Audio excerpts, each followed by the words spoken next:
मुगलों के वंशज, बाबर को लड़कों का बहुत शौक था। बाबरी जानते हो कौन था? बाबरी 14 साल का लड़का था जिसे बाबर काबुल से खरीद के यहां लाया था, जो बैटल ऑफ पानीपत में मारा गया था। और बाबर ने वादा किया था तुम्हारे नाम से एक मस्जिद बनवाऊंगा। यह है तुम्हारी हिस्ट्री। माजिद हैदरी मुगल, जब इसने बैटल ऑफ पानीपत में इतना डरपोक था कि तोपों के आगे इस आदमी ने गाय बंधवाई कि राजा विक्रमादित्य जो इब्राहिम लोदी का साथ दे रहा था उसके तीरंदाज इसकी तोपों की तरफ तीर ना चलाएं ताकि गाय मर जाएंगी। बैटल ऑफ कनवा, मैं हिस्ट्री का स्टूडेंट हूं, बैटल ऑफ कनवा में इसने शीलादित्य को पैसा दिलवाया और बैटल ऑफ कनवा में राणा सांगा को इसने धोखे से हराया। तो याद रखो नौजवानों, ये कुत्ते हैं, ये कुत्ते हैं, ये कुत्ते के बच्चे हैं। तुम अल्लाह की तरफ पलटो, ये खत्म होंगे इंशाअल्लाह ताला। देखा? और अब 2022 की औकात देखो और दोनों में तुलना करो। एक रोड के कुत्ते की इज्जत है, मुसलमान की इज्जत नहीं है। तुम रोड पर लाकर सरे बाजार मुझे। हेलो नमस्कार, सत श्री अकाल, अस्सलाम वालेकुम। कैसे हैं जनाब? तो कल के वीडियो में मैंने आप लोगों से बोला था कि जाहिल आजम के लश्कर जाहिलिया के उत्तर प्रदेश के एरिया कमांडर ने कोई मुंह से बकवास की है, लेकिन उस पर मैं वीडियो नहीं बनाऊंगा। पर बदकिस्मती से ओईसीजी ने भी उससे जुड़ा हुआ एक बयान दे दिया, तो कल इस पर हो गया डिबेट। किस पे हो गया? मुगलों पे हो गया। ये वो मुगल हैं जिनकी चूल अक्सर हम मुसलमानों को इस देश में काटती है, क्योंकि और कोई चीज ऐसी नहीं है जो हम बोल सकें या हम अपनी कह सकें। तो जो मुगल थे और जो मुगल कुछ बनवा के चले गए थे, सिर्फ उसी का हम मातम करते रहते हैं, जिसको कहते हैं रस्सी जल गई बल नहीं गए। तो जब पूछा गया कि मुगल का इतिहास क्या था, तो भाई हम पढ़े हुए हैं, हिस्ट्री के भी स्टूडेंट रहे हैं, शौक रहा है। तो पहले सुनिए मुगलों का इतिहास क्या था। हम मुगलों की तुलना किनसे कर रहे हैं? मैं ये नहीं जानता हमारे पूर्वज कौन थे, हम किसके वंशज है, पूरे मुगलों के या नहीं है। लेकिन हमारे जो भी पूर्वज थे ना, आपके मेरे रिजवान भाई के, सबों की जबान थक जाती थी कहते कहते बा अदब बा मुलाहिजा कुछ। क्योंकि मुगलों का शासन ऐसा शासन था जिसने हमारे देश को सोने की चिड़िया बना। साहब किसी का वंशज बना दो, मुगलों का मत बनाना। भैया हाथ जोड़ूं, अभी बता देता हूं, बस 120 सेकंड दे दो और शायद इसके बाद कोई भी ना बनाएगा। क्या है मुगल? जब चंगेज खान 1200 में, जो मुसलमान नहीं था, वो खान से कंफ्यूज ना होइए, मंगोलिया में खान टाइटल होता था नोबल आदमी का। फिर चंगेज खान के चुगाती खान, उनके बेटे के आगे जो वंशज मुसलमान हुए, तो ये टाइटल खान उनकी तरफ चला गया। खान मिडिल ईस्ट या अरब से नहीं आया है, मंगोलिया से आया है। तो खान मुस्लिम सरनेम नहीं हुआ करता था, अभी 1400 तक नहीं हुआ करता था, 1350 तक। ठीक, जब ये सेंट्रल एशिया की तरफ गए, यानी कजाकिस्तान, उज्बेकिस्तान, तुर्कमेनिस्तान और एक और, तो वहां जब इन्होंने, वहां पर ये जो लोग थे वहां के खाना बदोश थे, कोई ट्राइब थी, कोई ऑर्गेनाइज किंगडम नहीं था, कुछ नहीं था। तो जब ये मंगोल उन पे हमला किए और उनको कैप्चर किए, तो वहां कुछ दिन इन लोगों ने आराम फरमाया, मंगोलों ने। अब समझ जाना सुशांत, आराम फरमाया, आराम, वहां कैंपिंग करी। ठीक, वहां से फिर वो लोग मिडिल ईस्ट की तरफ मंगोल चले गए। वहां जाके उन्होंने अरबियों को बहुत मारा, बहुत मारा, बहुत मारा। छुपने की जगह नहीं बची अरबियों के पास। तो जब वहां पर वो आराम फरमा रहे थे मंगोल, कहां? उज्बेकिस्तान में, कजाकिस्तान के, तुर्कमेनिस्तान में और तजाकिस्तान में, ये पढ़ लेना। तो जब वो आराम फरमा रहे थे, तो उस आराम से एक नस्ल पैदा हुई, आराम से। तो जो कहा जाता है ना, तैमूर और मंगोल का ब्लड था बाबर में, वो ब्लड कहां से आया ना? उस आराम से। तो ये नस्ल वहां से निकली, जिसको अंग्रेजों ने मुगलों का नाम दे दिया। तो भैया मैं जो भी हूं, मैं उस आराम का नतीजा नहीं हूं जो मंगोलों ने तुर्कमेनिस्तान और उज्बेकिस्तान में फरमाया था, जहां से एक नस्ल निकली थी, 2 नंबर की नस्ल, 2 नंबर की। तो भैया मैं जो भी हूं, मैं जो भी होऊंगा, मैं 1 नंबर का होऊंगा। मुझे एक रहने दो, चाहे मैं अरबी हूं, चाहे इराकी हूं, चाहे ईरानी हूं, चाहे हिंदुस्तानी हूं। भैया मुगल नहीं हूं। मुगल मत कह देना गलती से सुशांत आज के बाद, वरना पूरी नस्ल मेरी 2 नंबर की हो जाएगी, आराम का नतीजा हो जाएगी, जो मंगोलों ने वहां पर गांवों में और वहां के खेतों में फरमाया था। ठीक, ठीक है। और ये जो बाबर, महाबुज़दिल, फरगना से मारे, बहुत पढ़ा है इसको सुशांत मैंने, फरगना से मार के भगाया गया, समरकंद से मार के भगाया गया।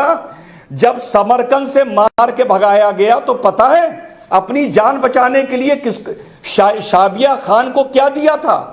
खानजादा अपनी बहन दी थी कि रख लो इसको साल भर के लिए। ये है मुगल। फिर इस्माइल शाह ने, जो पर्शिया का राजा था, उसने इसकी बहन छीनी शाबिया खान से और इस बुज़दिल को दी लाकर कि ये तेरी बहन है, उसके हरम से लेके आ रहा हूं।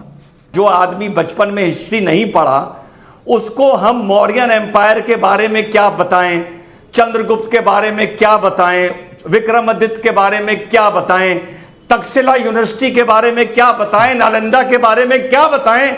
ये सारी तब की चीजें हैं।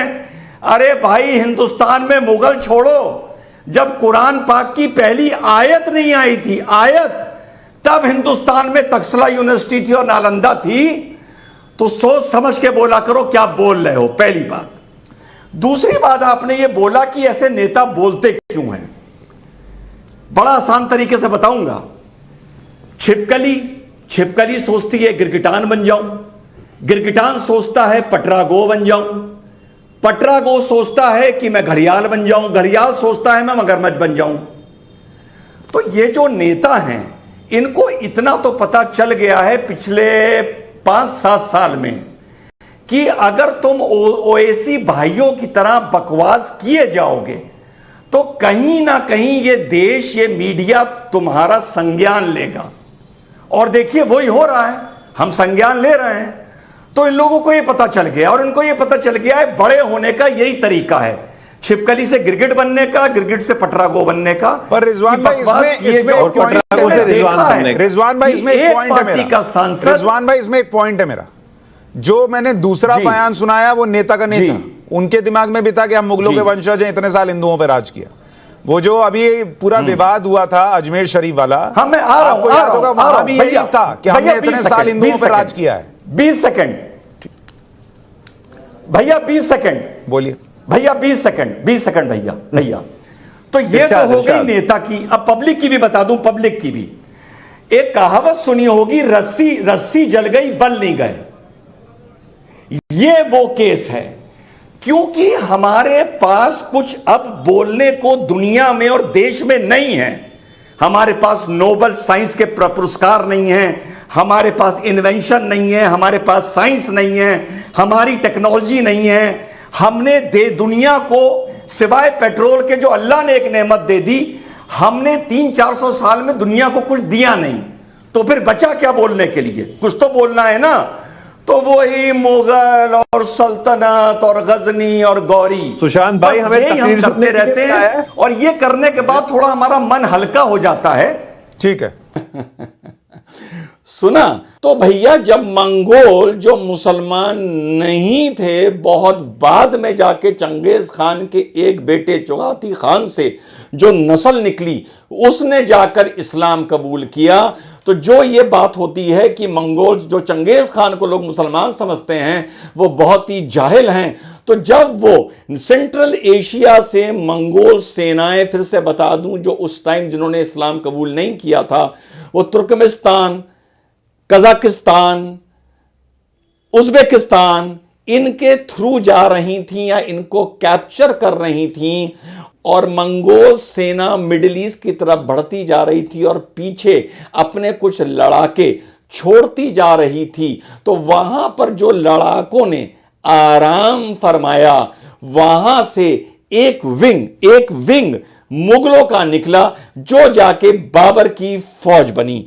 चुगाती खान से, जो चंगेज खान का बेटा था, उससे जो नस्ल निकली वो अलग बाद में जाकर कन्वर्ट हुई। तो हिंदुस्तान में 2 तरह के मुगल हैं, एक चुगाती खान के जरिए से आए जैसे मिर्जा होते हैं, और एक आराम जो मंगोल सेना ने किया, उसके जरिए उन्होंने बाबर से जुड़े और बाबर उनको लेके फिर हिंदुस्तान आया था। बाबर का इतिहास क्या था ये भी मैं बता देता हूं आपको। सुशांत भाई, हमारे भारत में कुछ नहीं था, भूखा नंगा देश था। इसीलिए गजनी मुगलों से 500 साल पहले 20 बार सोमनाथ आया था, क्योंकि यह भूखा नंगा देश था, या कुछ था ही नहीं। पहली बात। दूसरी बात, हमारे सरवर भाई ने बाबर के छल के बारे में बताया, बड़ा मजा आएगा। यहां बाबर के एक वंशज भी बैठे हैं, मैं बता दूं। जब इसने बैटल ऑफ पानीपत में इतना डरपोक था कि तोपों के आगे इस आदमी ने गाय बंधवाई कि राजा विक्रमादित्य जो इब्राहिम लोदी का साथ दे रहा था, उसके तीरंदाज इसकी तोपों की तरफ तीर ना चलाएं ताकि गाय मर जाएंगी।